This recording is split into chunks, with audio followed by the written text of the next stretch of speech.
ఇస్తున్న లీకులు వేరు. మొన్న నా విషయంలో కూడా అదే జరిగింది. సరే, నేను లోపల ఉన్న కనుక నాకు తెలియదు. రాత్రి ఇంటికి వెళ్ళిన తర్వాత టీవీ చూస్తూ ఉంటే ఉదయం నుంచి నడిచినటువంటి లీకులు, అక్కడ లోపల జరిగింది వేరు, మొత్తం లీకులన్నీ కూడా వేరు. వాస్తవానికి భిన్నంగా, వాస్తవానికి విరుద్ధంగా ఇలా లీకులు చేస్తూ ఉన్నారు. అంటే ఒక రకంగా ఇది రాజ్యాంగం మీద దాడి, వ్యక్తిత్వ హననానికి పాల్పడడం. రేపొద్దున బీఆర్ఎస్ ప్రభుత్వం వస్తుంది. ఈ లీకులన్నీ తప్పని తేలితే దానికి ఎవరు బాధ్యత వహించాలి? ఆ లీకులు చేసిన వాళ్ళ పరిస్థితి ఏంది? వాళ్ళు కూడా ఆలోచించుకోవాలి కదా. ఇవాళ మీడియాను తప్పుదో పట్టిస్తూ ఉన్నారు లీకులు ఇచ్చి. నేను మీడియాను కూడా దయచేసి నేను ప్రార్థిస్తూ ఉన్నా, ఈ లీకులకు అథెంటిసిటీ ఏంటి? ఆ లీకులను ఏ రకంగా మీరు యథావిధంగా ప్రసారం చేస్తున్నారు? దయచేసి ఒక్కసారి వాటిని క్రాస్ చెక్ చేసుకోవాలని నేను కోరుతా ఉన్నా. నేను పోయొచ్చిన తర్వాత కూడా మీడియాలో చాలా వచ్చినాయి ఆ రోజు, నెక్స్ట్ డే పత్రికల్లో కూడా. అందులో 90% సత్యదూరమైందే. మాకేందంటే మీడియాతో బాగుండడం అలవాటు. డిఫమేషన్ వేయాలి, వేస్తే ఎవరు మీద వేయాలి? ఆ లీకులు ఇచ్చినోడేమో తెలియదా, పత్రికనేమో ముంగట కనబడుతుంది. We don't want that. We want to have a fair relation.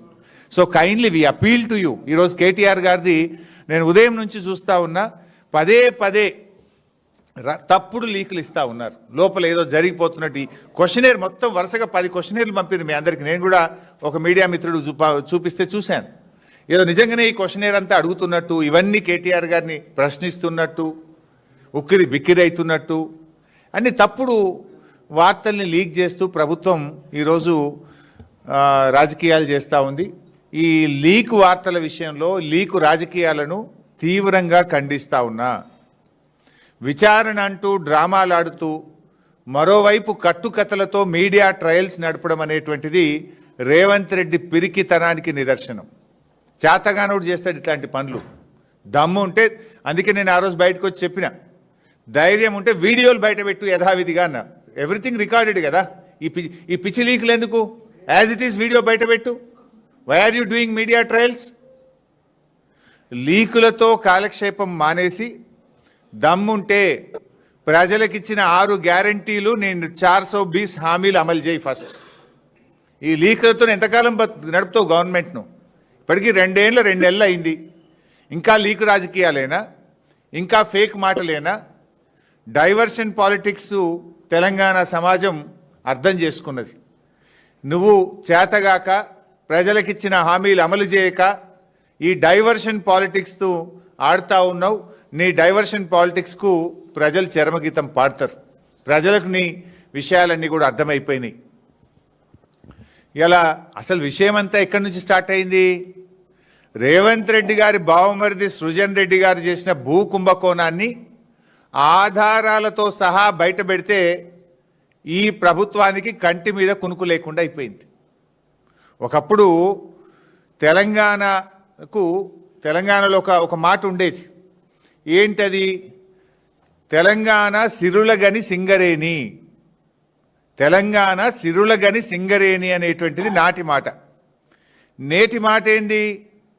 Singareni Srujan గని అనేది నేటి రేవంత్ మాట.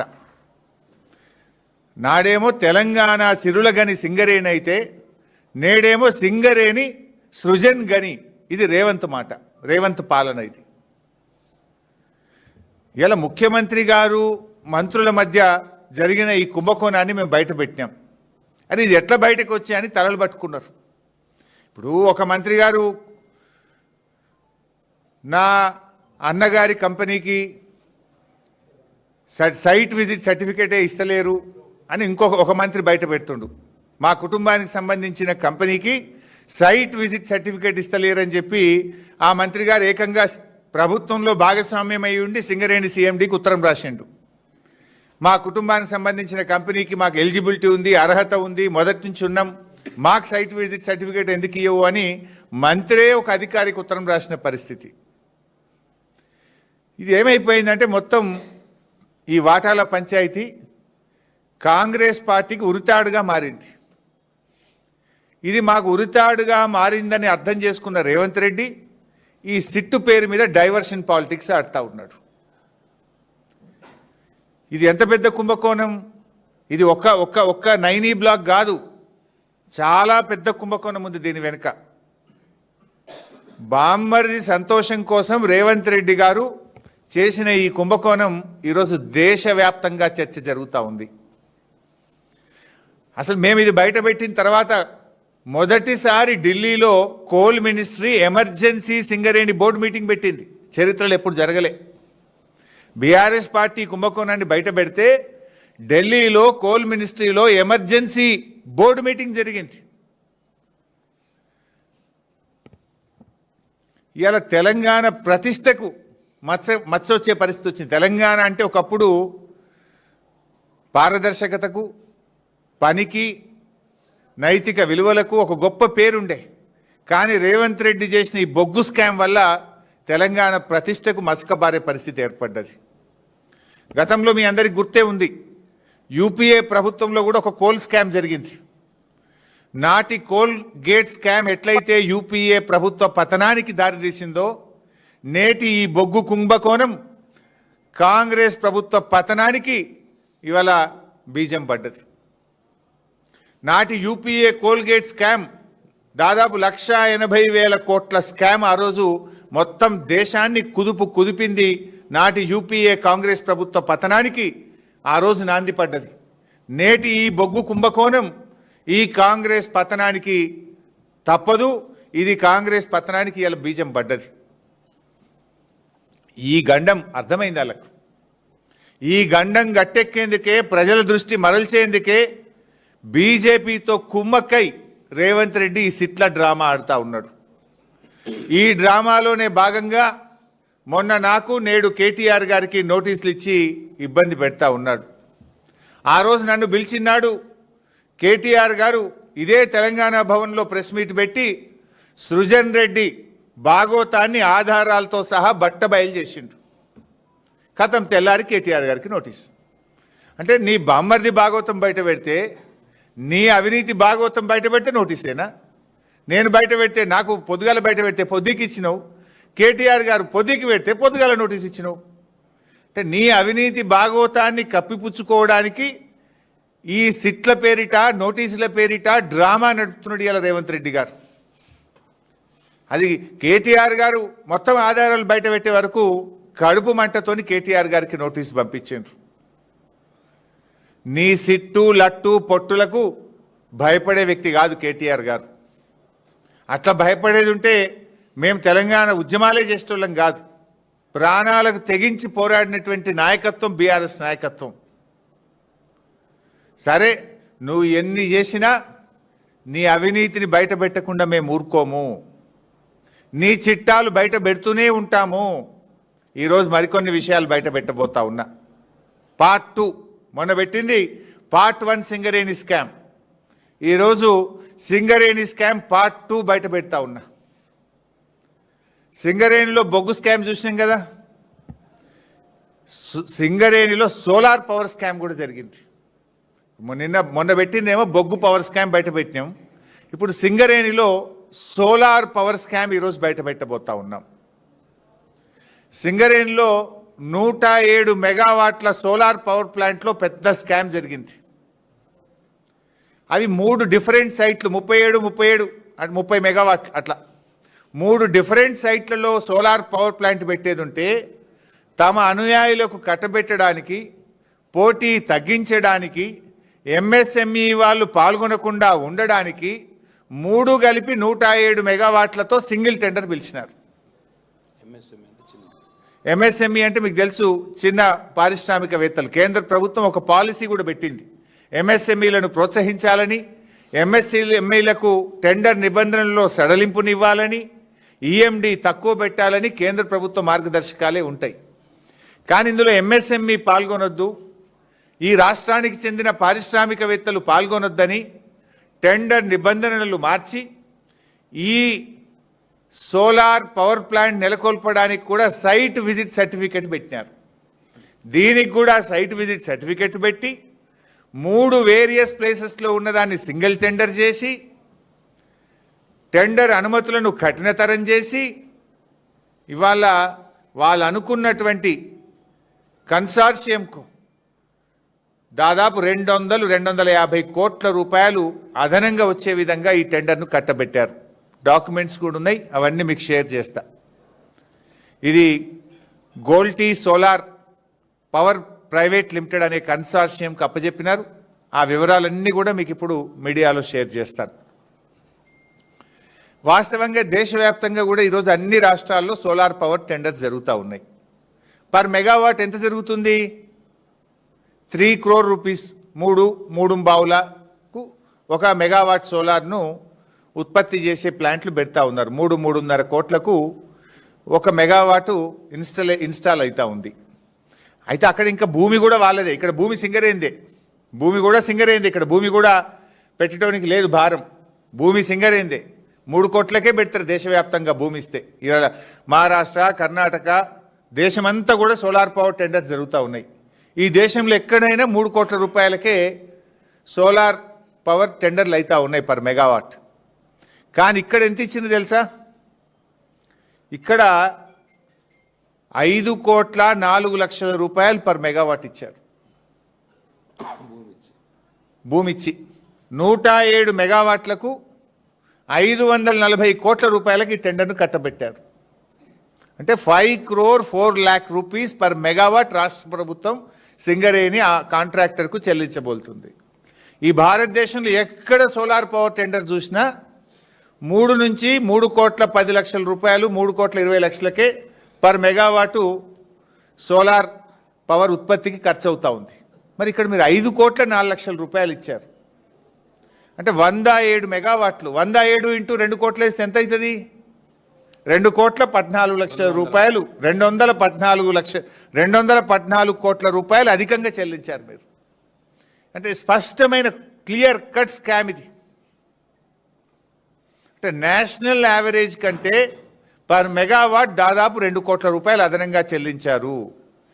మన రాష్ట్ర ఎంఎస్ఎంఈలకు ఇవ్వకుండా ఒక గుజరాత్ బేస్డ్ కంపెనీకి తమ అనుయాయులకు ఇది కట్టబెట్టారు. ఎంఎస్ఎంఈలకు అవకాశం వస్తే ఇక్కడ ఉద్యోగ అవకాశాలు వస్తాయి, రాష్ట్రానికి ట్యాక్స్ వస్తుంది, ఇక్కడ వ్యాపారం అభివృద్ధి జరుగుతుంది. కానీ ఎంఎస్ఎంఈలు పాల్గొనడానికి అవకాశం లేకుండా చేసి తమ అనుయాయులకు ఈ టెండర్ను కట్టబెట్టారు. ఈ సోలార్ పవర్ స్కామ్ రామగుండంలో జరిగింది. ఇది number 1. Number 2 solar power scam. ఇందులో ఇంకోటి కూడా ఉంది. అది 67 మెగావాట్ల ప్లాంట్. అది ఈ 67 మెగావాట్లు అయితే ఎంతకి ఇచ్చింది తెలుసా? 480 కోట్ల రూపాయలకు కట్టగట్టిండ్రు. దాదాపు 7 crore రూపీస్ పర్ మెగావాట్. 7 కోట్ల రూపాయలు 1 మెగావాట్ కట్టబెట్టినారు. ఇది నేషనల్ యావరేజ్ కంటే డబుల్. అక్కడ ఇక్కడ అదే స్కామ్. Modus operandi same. ఏంటిది? Site visit certificate. Site visit సర్టిఫికెట్లు నిబంధనలు మార్చడం, తమ అనుయాయులకు కట్టబెట్టడం. ఆడో 250 కోట్లు, ఈడో 250 కోట్లు. నేరుగా 500 కోట్ల రూపాయలు చేతులు మారినాయి. 500 కోట్ల రూపాయలు అదనపు చెల్లింపులు జరిగినాయి. ఇంకా ఓఎండ్ఎం వేరే, పవర్ పర్చేస్ అదంతా వేరే ఉన్నది. పవర్ పర్చేస్ దాంట్లో వేరే ఉన్నది ఇంకా కథ. ఇది కేవలం ఇన్స్టలేషన్లోనే 500 కోట్లు అదనంగా చెల్లించడం జరిగింది. మరి ఎంఎస్ఎంఈలకు ఇవ్వద్దు, సైట్ విజిట్ విధానం పెట్టుడు, దీనంతా మీద కూడా ఎంక్వైరీ చేయాలి కదా. రేపు కేంద్ర మంత్రి కిషన్ రెడ్డి గారు కొత్తగూడెంలో సింగరేణి హెడ్ ఆఫీస్కి వెళ్ళి రివ్యూ చేస్తున్నారని మాకు సమాచారం ఉంది. సరే, అట్లీస్ట్ ఇదంతా ఎప్పుడు జరుగుతుంది? బీఆర్ఎస్ బయట పెడితేనే కదా బయటకు వచ్చింది. అప్పటిదాకా కిషన్ రెడ్డి గారు బొగ్గు మంత్రి 2 ఏళ్ళ ఎప్పుడన్నా పట్టించుకున్నాడా? ఎన్నడూ పట్టించుకోలే. కేంద్ర ప్రభుత్వం కూడా పట్టించుకోలే. ఇలా బీఆర్ఎస్ బయట పెడితేనే ఢిల్లీలో ఎమర్జెన్సీ మీటింగ్ అయింది. ఢిల్లీలో ఉన్న కిషన్ రెడ్డి గల్లీకి వస్తున్నాడు కొత్తగూడెంకు. రేపు ఎమర్జెన్సీ బోర్డు మీటింగ్ కొత్తగూడెంలో కిషన్ రెడ్డి గారు హాజరు కాబోతున్నారు. ఈ సందర్భంగా I'm writing a detailed letter to Kishan Reddy గారు. మొత్తం ఎన్ని రకాల స్కాములు జరిగినాయి, మొత్తం అన్నిటి మీద విచారణ జరపాలని చెప్పి నేను కిషన్ రెడ్డి గారికి ఒక డీటెయిల్డ్ లెటర్ కూడా రాయడం జరుగుతూ ఉంది. ఇకపోతే ఇప్పుడు ఇది 2వ స్కామ్. ఇక 3వది చెప్తా. ఫస్ట్ది మొన్న చెప్పిన బొగ్గుది, ఇప్పుడు 2వది పవర్ స్కామ్ చెప్పిన. 3వది ఎక్స్ప్లోజివ్ స్కామ్. సింగరేణిలో జిలటిన్ 6 వాడతారు. ఈ జిలటిన్ స్టిక్స్కు ఎక్స్ప్లోజివ్స్కు 30% రేట్ పెంచిండ్రు, 30% రేటు పెంచిండ్రు ఒకటేసారి. ఇంత దీనికి నేను సంతకం పెట్టా అని ఒక డైరెక్టర్ జీవీ రెడ్డి గారు, ఇంత రేటు పెరిగితే రేపు ఎంక్వైరీ పడితే నా మెడకు చుట్టుకుంటుంది, నేను సంతకం పెట్టను అని ఒక డైరెక్టర్ గారు పట్టుబడితే ఆయన మీద ఒత్తిడి చేస్తే చివరికి ఆయన రిజైన్ చేసి వెళ్ళిపోయింది జీవీ రెడ్డి గారు. తర్వాత ఇంకొక డైరెక్టర్ వికే శ్రీనివాస్, ఆయన కూడా నేను దీని మీద సంతకం పెట్టను అని చెప్పి ఇది అవినీతి, ఇంత అడ్డగోలుగా రేట్లు పెంచకూడదు అని చెప్పి మరొక డైరెక్టర్ శ్రీనివాస్ గారు నేను సంతకం పెట్టను అంటే ఆయనకు రివర్షన్ ఇచ్చిండ్రు. డైరెక్టర్ నుంచి తిరిగి జీఎం పదవికి జీఎం పోస్టుకి ఆయన రివర్షన్ కూడా చేసినారు. ఇది కాంగ్రెస్ పార్టీ వ్యవహరిస్తున్నటువంటి తీరు. ఇట్లా బెదిరించి భయపెట్టి నిబంధనలు మార్చి కోట్లాది రూపాయల స్కామ్లకు తెరదీస్తూ ఉన్నారు. నెక్స్ట్ ప్రకాశం కని స్కామ్. ఇప్పుడు సైట్ విజిట్ సర్టిఫికేట్ నిబంధనలు పెట్టుడు తప్పు, ఇది కోల్ ఇండియాలో లేదు, వెస్టర్న్ కోల్ ఫీల్డ్స్లో లేదు, దేశంలో ఎక్కడ లేని ఇక్కడ పెట్టిండ్రు అనే దాని మీదనే కదా 9E బ్లాక్ టెండర్లు రద్దు చేసింది. మరి ఈరోజు ఇంకొక టెండర్ ఫోర్స్లో ఉంది, 1000 కోట్ల రూపాయల టెండర్. ఇక్కడ కూడా సైట్ విజిట్ విధానంతోనే టెండర్ పిలిచారు. ఈ టెండర్ మరి ఫిబ్రవరి 2వ తారీఖు లాస్ట్ డేట్ ఉన్నది. ఈ టెండర్ ఫిబ్రవరి 2వ తారీఖు లాస్ట్ డేట్ ఉన్నది. ఇక్కడ కూడా రింగ్ చేస్తూ ఉన్నారు. మరి సైట్ విజిట్ సర్టిఫికేట్ విధానం తప్పైతే ప్రకాశం కని టెండర్ కూడా రద్దు కావాలి కదా, ఇది ఎందుకు రద్దు చేయడం లేదు?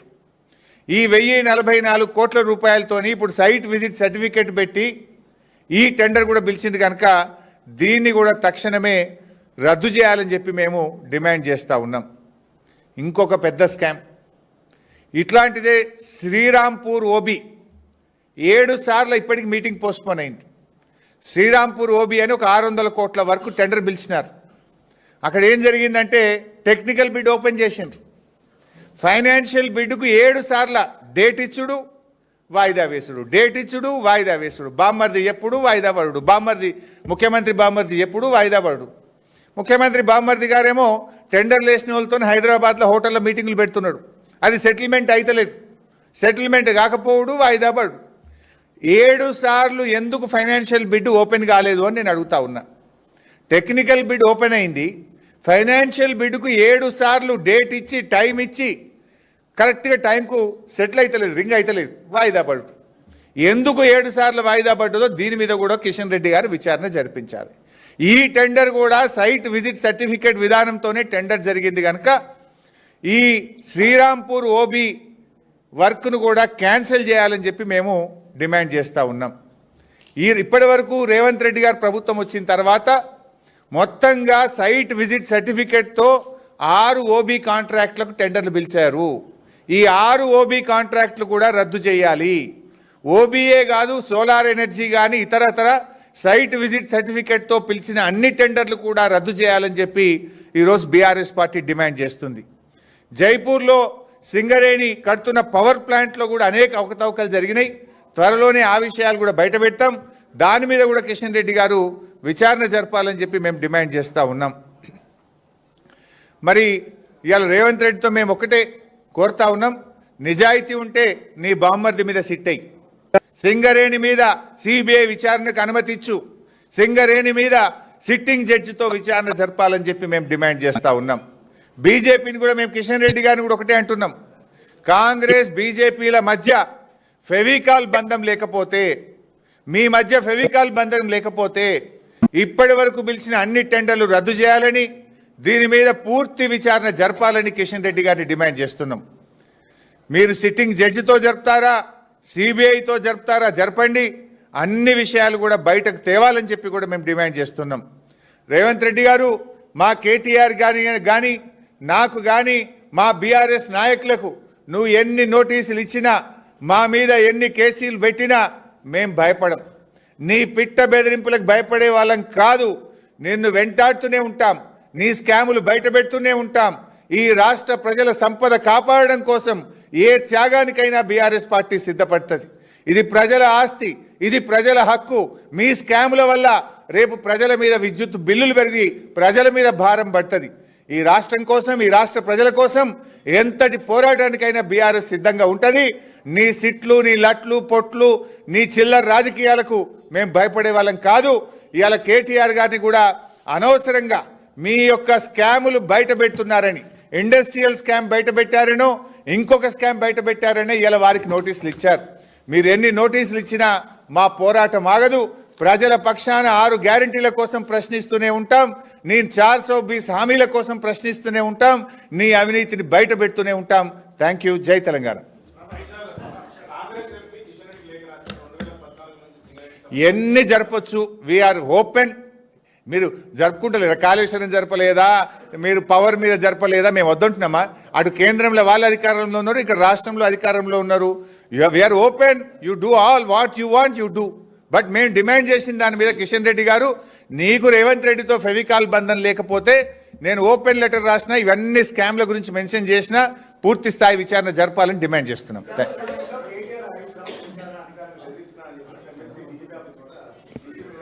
మేమేమన్నాం బైసాబ్, తప్పు చేస్తే చట్టబద్ధంగా వ్యవహరించకపోతే రేపు మీకు చిక్కులు తప్పయి అన్నాం. మేము బెదిరించలే కదా. రేవంత్ రెడ్డి చెప్పినట్టు చేయకండి, చట్టబద్ధంగా వ్యవహరించండి అన్నాం. రాజ్యాంగాన్ని తుంగలో దొక్కినా, చట్టబద్ధంగా వ్యవహరించకపోయినా మిమ్మల్ని వదిలిపెట్టము అన్నాం. What is wrong in that? రాజ్యాంగబద్ధంగా పనిచేయండి అంటున్నాం, చట్టబద్ధంగా పనిచేయండి అంటున్నాం, చట్టాన్ని అతిక్రమించద్దు అంటున్నాం. రేవంత్ రెడ్డి చెప్పు చేతుల్లో రేవంత్ రెడ్డి చెప్పినట్టు చేస్తే మీరు చిక్కుల్లో పడతారు అన్నాం. What is wrong in that?